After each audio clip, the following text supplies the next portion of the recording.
This is the SpiderControl I4.0 Integration Suite tutorials with part 4, which refers to CSV files logging. To make clear, first of all, what's the difference between CSV files and recipes. A CSV file has multiple values on a single line, and they're separated by a semicolon. The variable name which belongs to this value can eventually be added in the first row, but basically it's just a collection of values. Recipes, on the other hand, always follow the scheme, variable name, semicolon, and a value, and can therefore be used to linearly store or restore a collection of variables from or to a file.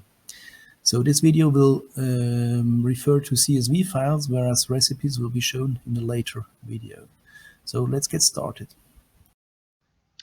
So let's add a sheet which we call CSV logging.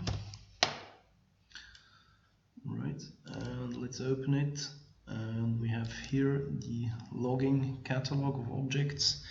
We will choose the first one, which writes a couple of inputs to a CSV file. So we will add some inputs. 1, 2, 3, 4, 5.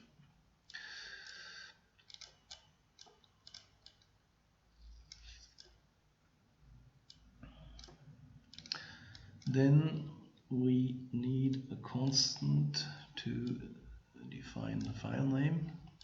Connect that. There is this write append input, which controls whether a new file will be created. That will be in the case of 0 for write, or if an existing file will be extended with another line. In this case the value would be 1. And again we have this trigger logic, which requires clear trigger. Connect that. We'll have two inputs connected to this CSV file, and we'll use one output to see the result. Okay, we will now use some register values. So we start with R40, R41, R42,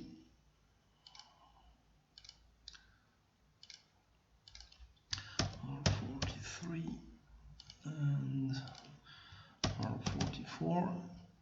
We need a touch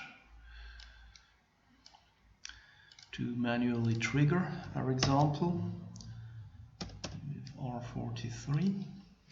Now the file name, we'll call the file mylog.csv, and all of our file operation functional blocks will work in the subdirectory HMI files, which is visible here. So this is where the files are automatically placed. Okay, so now we will exit, make build and run, save archive, start the debugger, go to do the respective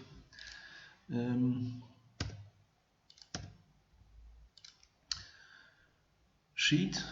We'll have write once and we'll generate the file. Now we can have a look at it, and we see that it contains already two values, 1, 2, and the rest of the inputs are left empty. When we go back to this object, the function block, we see that as a constant value, as a parameter of the object, we can indicate how many inputs that the CSV file logger uses.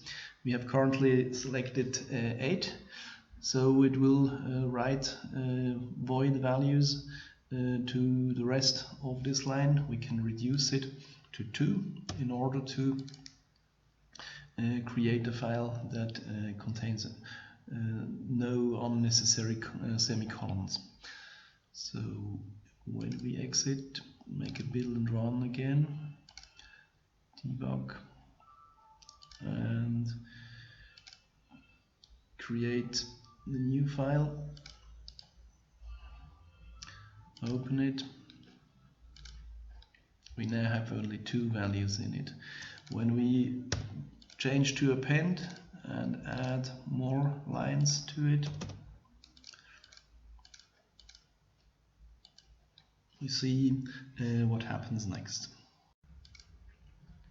As another option, I have added this write line functional block, which will just write the line which is indicated as input, which should be a string variable. So here I've chosen S40,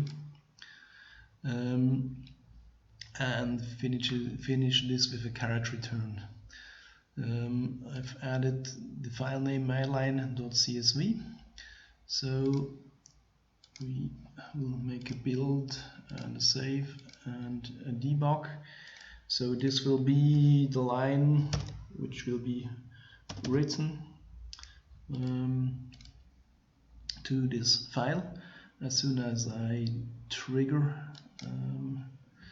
this element, and we see that it has added this file myline.csv. We'll open this, and so we see how this line is copied. I will choose append and add another couple of lines, and so this is the result.